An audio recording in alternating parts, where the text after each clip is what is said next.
kemana Andra? Waalaikumsalam warahmatullahi wabarakatuh.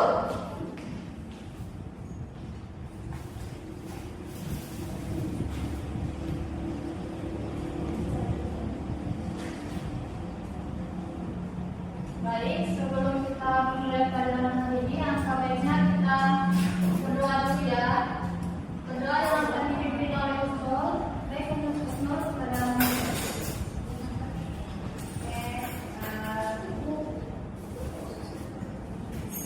Siap gerak, berdoa mulai.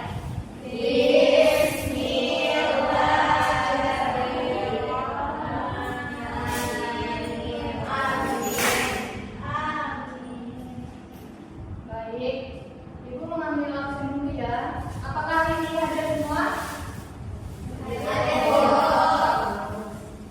Baik. Usnul, Mar'ah, Sofia, Elda, Indah, Fanti, Laura, Yurisna, Rami,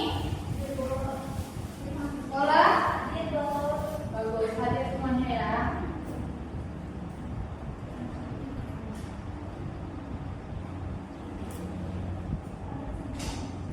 Baik, hari ini kita akan belajar tentang hewan dan tumbuhan di lingkungan rumahku. Sebelum kita melanjuti pelajaran hari ini, alangkah baiknya kita belajar atau mengulang pelajaran sebelumnya, yaitu tentang ciri-ciri makhluk hidup. Apakah Anda yang masih mengingat pelajaran yang kemarin? Masih. Apa itu ciri makhluk hidup? Bernafas, lagi bergerak, bagus. Apa lagi? Sudah sini? Makanan minum lagi? Itu aja lain-lainnya. Baik.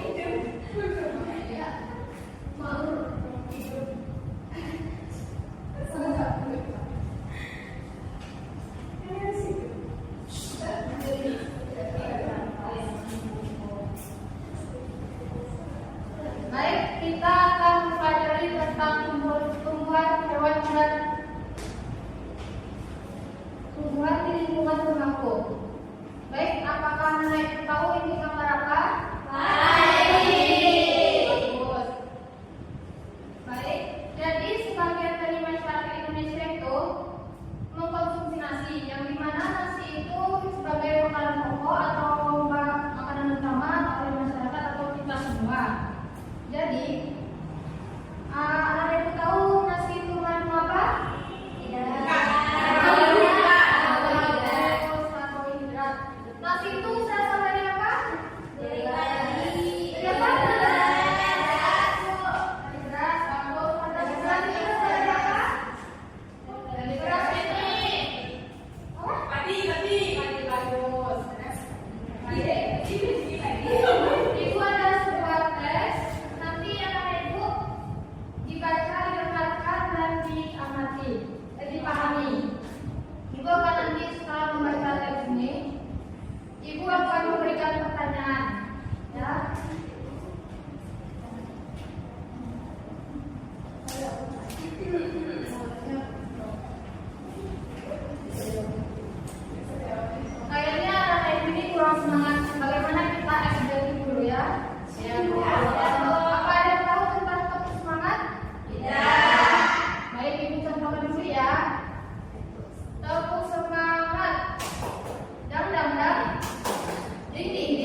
8 tadi gambar dibuat dengan bentuk atau dinding sehingga sekam memberikan keseluruhan isinya. Bagian isi inilah yang berfungsi kemerahan, umum dan rekan yang disebut dengan deras.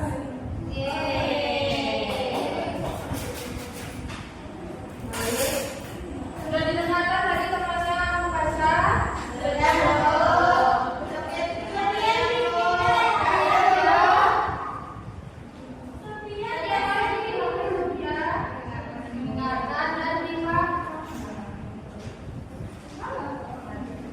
Baik, Ibu akan bertanya dari teks yang dibaca Laura tadi ya.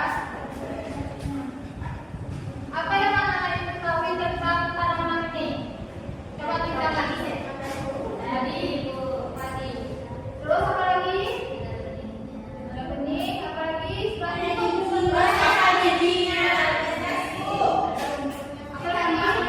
Tambah. Ada berapa tahapnya? Siapa yang bisa menyebutkan ada tiga? Berapa tahap tadi? Ini. 3 tahap, Bu. Apa saja 3 tahap itu? Pertama, benih, bibit. Diapain fungsinya itu? Dimasukkan ke dalam karung bodoh ini. Tidak dalam bagian dalam di dalam air mengalir supaya berbagai tambahan ini terjadi bersamaan. Baik, yang kedua. Kedua, bibit ini ditanam di lahan sementara. Nah, bibit yang sudah disiapkan dipindahkan ke dalam ke sawah. Ditanamkan ke sawah. Nah, biji atau benih tadi akan tumbuh berkembang dan muncul di permukaan.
Setelah membeli, pada kita merasa segar ya.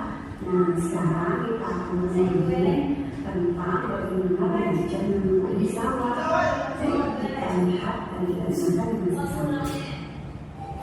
Proses penanaman tanaman padi sawah diawali dengan pemilihan benih padi unggul.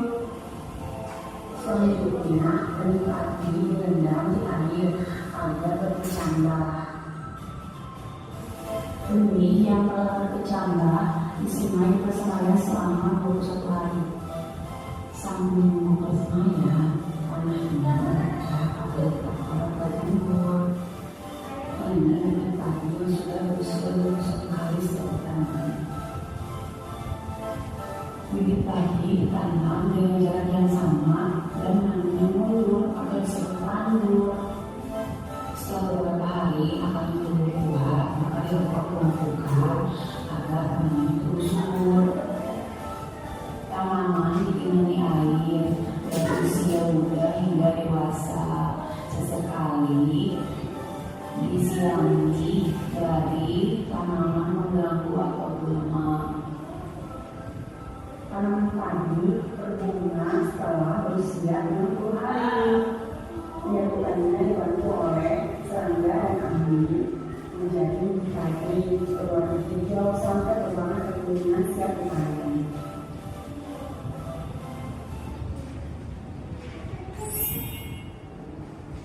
Baik, anak-anak itu kan sudah menonton video dari TV. Apakah anak itu sudah mengerti cara pertumbuhan padi? Jadi, padi itu kita mengambil benihnya. Benih itu bisa benih padi direndam selama 1 malam. Jadi mana benih padi itu nanti akan berkembang, yaitu bertunas atau berakar. Setelah bertunas berakar sudah besar, nanti kita akan pindahkan ke lahan sawah. Jadi mana itu kita penyusunannya itu satu-satu ya.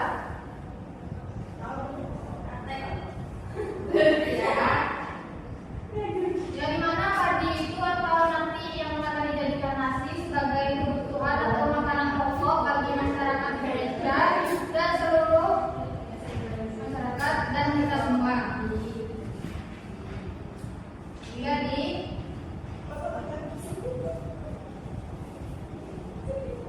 Ibu di depan ini ada 3 gambar. Ada yang tahu 3 gambar ini?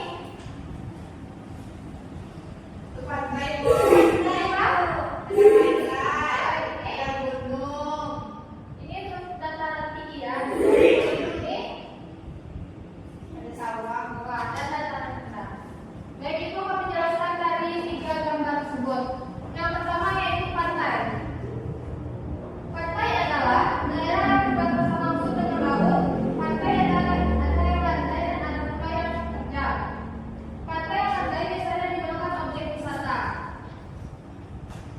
Kalau dataran tinggi permukaan bumi yang ketinggiannya 500 meter di atas laut. Dataran tinggi biasanya dimanfaatkan untuk peristirahatan, objek wisata dan usaha perkebunan. Yang dataran rendah, yaitu dataran rendah merupakan bumi yang datar dengan ketinggian kurang dari 200 meter dari atas permukaan laut. Pada umumnya, dataran rendah berada di sekitar pesisir pantai. Dataran rendah banyak digunakan untuk berbagai keperluan, di antaranya pertanian, peternakan, perumahan, dan industri. Secara beberapa jenis, kegiatan perkebunan seperti perkebunan kelapa,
Terima kasih.